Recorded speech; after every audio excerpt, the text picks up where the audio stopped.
नमस्कार दोस्तों। आज का टॉपिक है काइंड्स ऑफ सेंटेंसेस। वाक्य के प्रकार। तो अलग अलग प्रकार के भावों के आधार पर वाक्य 5 प्रकार के होते हैं। There are 5 types of sentences. First है असर्टिव और डिक्लेरेटिव सेंटेंस, जिसे कथात्मक वाक्य बोलते हैं। सेकंड है इंट्रोगेटिव सेंटेंस, प्रश्नवाचक वाक्य बोलते हैं। थर्ड है इम्परेटिव सेंटेंस, जिसे बोलते हैं आज्ञा प्रार्थनावाची वाक्य। और फोर्थ है एक्सक्लामेटरी सेंटेंस, आश्चर्यबोधक वाक्य। और फिफ्थ है ऑप्टेटिव सेंटेंस, जिसे बोलते हैं इच्छा बोधक वाक्य। अब फर्स्ट है असर्टिव सेंटेंस तो, और सेकंड ये जो भी फिफ्थ तक हैं, इनको हम अब विस्तृत जानकारी इनके बारे में प्राप्त करेंगे। तो फर्स्ट है असर्टिव सेंटेंस। इन वाक्यों में किसी घटना के होने या न होने का वर्णन होता है। जैसे राम पढ़ता है और राम नहीं पढ़ता है। अगर राम पढ़ता है तो यहाँ पर घटना होने का वर्णन होता है, और राम नहीं पढ़ता है तो यहाँ पर घटना नहीं होने का वर्णन होता है। मतलब राम रीड्स द बुक, तो यहाँ पर घटना होने का वर्णन होता है। और Ram does not read the book, Ram does not read the book, तो यहाँ पर घटना न होने का वर्णन होता है। इस प्रकार यह असर्टिव सेंटेंस भी दो प्रकार का होता है। फर्स्ट है अफर्मेटिव सेंटेंस, जिसे स्वीकारात्मक वाक्य कहते हैं। बी है निगेटिव सेंटेंस, जिसे नकारात्मक वाक्य कहते हैं। सकारात्मक या पॉजिटिव सेंटेंस भी इसे कहते हैं, अफर्मेटिव को। जैसे यहाँ पर दिए गए हैं कि हरी रीड्स अ बुक, हरी एक किताब पढ़ता है, तो ये सकारात्मक वाक्य है, यहाँ पर घटना होने का वर्णन हो रहा है। सेकंड है Mohan does not sing a song, Mohan एक गीत नहीं गाता है, मोहन गीत नहीं गाता है, तो यहाँ पर गीत न गाने का वर्णन हो रहा है। और निगेटिव सेंटेंस है, कैसा है? निगेटिव है। ये आपका अफर्मेटिव सेंटेंस था, पॉजिटिव सेंटेंस है, और ये निगेटिव सेंटेंस है। कमला इज इल, कमला बीमार है, तो ये एक अफर्मेटिव सेंटेंस है। यहाँ पर स्वीकारात्मक वाक्य है, ये बात मानी जा रही है कि कमला बीमार है, तो इस घटना का होने का वर्णन हो रहा है। और यहाँ पर Ram is not present, Ram उपस्थित नहीं है, तो ये नॉट आ गया, मतलब निगेटिव सेंटेंस है। तो इन जो असर्टिव सेंटेंस होते हैं, ये जो इनके लास्ट में फुल स्टॉप का प्रयोग अवश्य किया जाता है। अब आता है आपका इंट्रोगेटिव सेंटेंस। इंट्रोगेटिव को सेंटेंस को बोलते हैं प्रश्नवाचक वाक्य। इन वाक्यों से कोई प्रश्न पूछा जाता है। जैसे आपको एक बात बता दें कि जो इंट्रोगेटिव सेंटेंस होते हैं वो दो प्रकार के होते हैं, first type and second type. First type वाले सेंटेंस के बारे में हम पहले बात करेंगे। फर्स्ट टाइप सेंटेंस वे होते हैं जिनकी स्टार्टिंग हेल्पिंग वर्ब से होती है, सहायक क्रिया से होती है, और जब इनका हिंदी में अनुवाद करते हैं तो सबसे पहले क्या शब्द का प्रयोग किया जाता है। जैसे are you going to school, ये सहायक क्रिया है, हेल्पिंग वर्ब आर से स्टार्ट किया गया है। अब इसकी जब हिंदी बनाई जाएगी तो सबसे पहले क्या शब्द का वर्णन होता है? क्या। यू मीन्स तुम, स्कूल मीन्स स्कूल या विद्यालय, गोइंग मीन्स जा रहे हो, क्या तुम स्कूल जा रहे हो, तो ये फर्स्ट टाइप, मतलब कि हेल्पिंग वर्ब का प्रयोग पहले किया जाता है।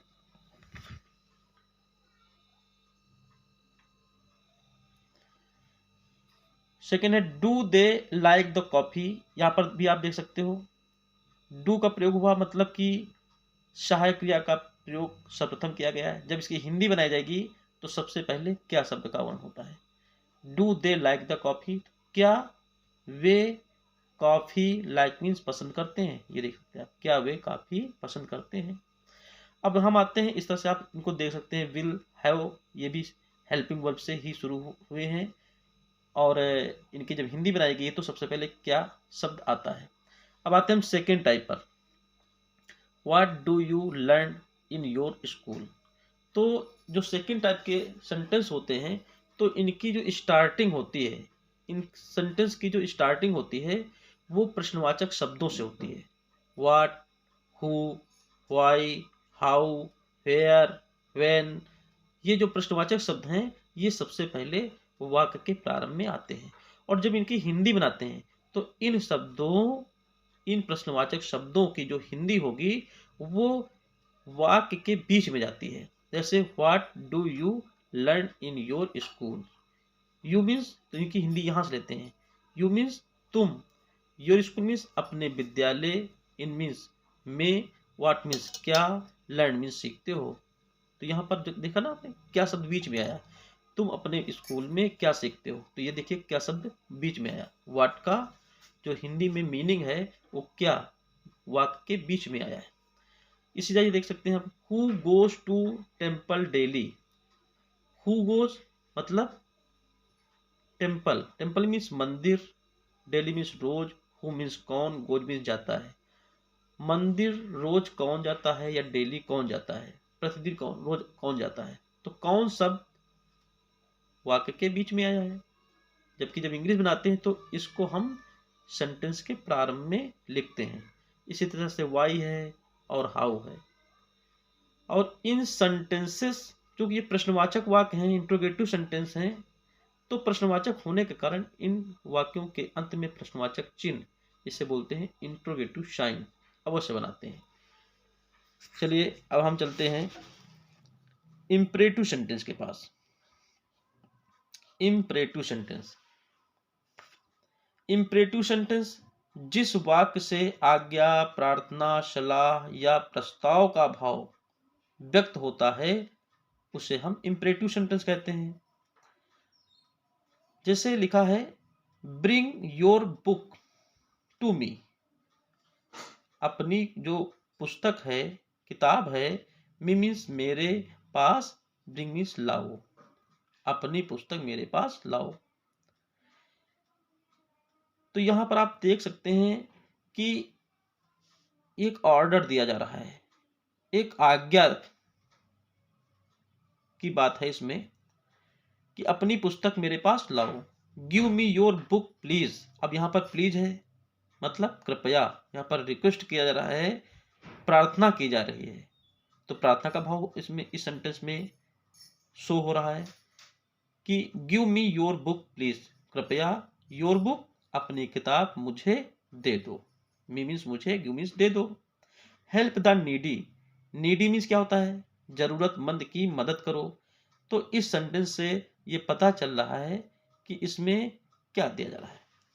नीडी मतलब एक आपको सलाह दी जा रही है कि जो नीडी लोग हैं उनकी मदद करो, जरूरतमंदों की। Let us go to the movie, let us आओ, गो मीन्स चलें, कहाँ चलें, मूवी देखने चलें, सिनेमा चलें। तो ये क्या है, ये एक प्रस्ताव है, इस सेंटेंस में प्रस्ताव, प्रपोजल एक दिखाई पड़ रहा है। डू नॉट गो दियर, वहां मत जाओ, ये क्या है, ऑर्डर है, आदेश है कि वहां मत जाइए। Never tell a lie, never tell a lie, कभी झूठ मत बोलो या झूठ कभी मत बोलो। तो इसमें आपको सलाह दिया जा रहा है, एडवाइस दी जा रही है। तो ये सेंटेंस से आप देख रहे हैं कि इसमें ऑर्डर है, रिक्वेस्ट है, प्रपोजल है, एडवाइस है, ये भाव, ये सेंस इसमें जो है प्रकट हो रहा है। और इन सेंटेंसेस की जो स्टार्टिंग होती है, पहचान है ये कि इन सेंटेंसेस की स्टार्टिंग जो है वो आपकी मुख्य क्रिया की फर्स्ट फॉर्म या मेन वर्ब की फर्स्ट फॉर्म से होती है। इसमें जो कर्ता यू होता है वो सदैव छिपा रहता है। देख लीजिए आप, मुख्य क्रिया है ब्रिंग, इसमें है गिव, इसमें हेल्प, इसमें गो, इसमें गो, इसमें टेल, तो ये सब मेन वर्ब से स्टार्ट हुए हैं। और इन सेंटेंसेस के लास्ट में जब कंप्लीट हो जाता है सेंटेंस तो फुल स्टॉप का प्रयोग किया जाता है। चलिए अब नेक्स्ट चलते हैं exclamatory sentence.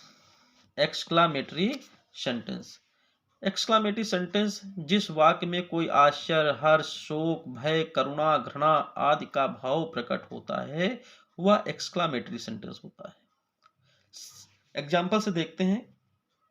What a beautiful girl she is, मतलब वह कितनी सुंदर लड़की है। तो इसमें एक सरप्राइज है, एक आश्चर्य की बात है। How pleasant the rain is, rain मतलब बारिश, वर्षा। हाउ प्लीजेंट, कितनी सुखद है, वर्षा कितनी सुखद है। तो यहाँ पर एक हर्ष की बात है। और व्हाट अ मिसफॉर्चून, कैसा दुर्भाग्य है, मतलब एक करुणा की बात आ गई यहाँ पर। अलास आई एम रूइंड, यहाँ पर रूइंड की बात हो रही है कि हाय मैं, रूइंड मीन्स बर्बाद हो गया। तो ये क्या है, शोक है। क्या है, शोक है। तो इन सेंटेंसेस से हम देख रहे हैं कि किसी में आश्चर्य, किसी में हर्ष, खुशी, हर्ष, और किसी में करुणा का भाव प्रकट हो रहा है। तो इस तरह के जो सेंटेंसेस होते हैं वो एक्सक्लामेटरी सेंटेंस होते हैं। और इनमें लास्ट में एक चिन्ह होता है, साइन ऑफ इंटरजेक्शन, जिसे बोलते हैं विस्मय बोधक चिन्ह का प्रयोग किया जाता है।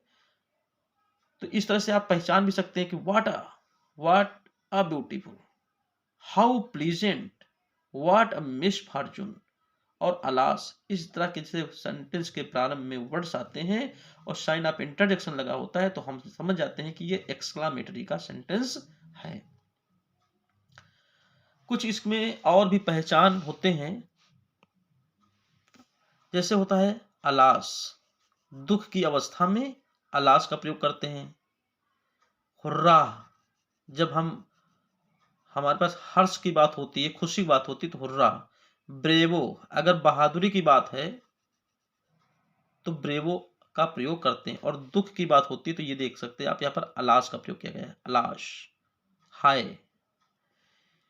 और लास्ट में इसमें साइन ऑफ इंटरजेक्शन का प्रयोग किया जाता है। ये पहचान होते हैं।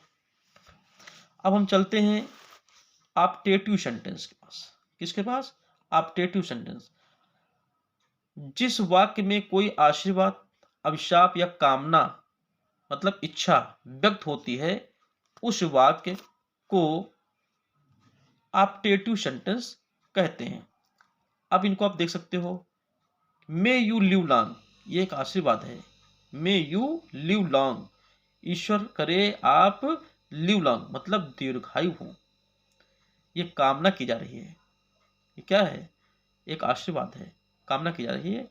मे यू गो टू हेल, नरक में चले जाओ, भगवान करे तुम नरक में जाओ, ये क्या है, एक अभिशाप है, एक कर्स है। लॉन्ग लिव अवर किंग, हमारा राजा लॉन्ग लिव मतलब दीर्घायु हो।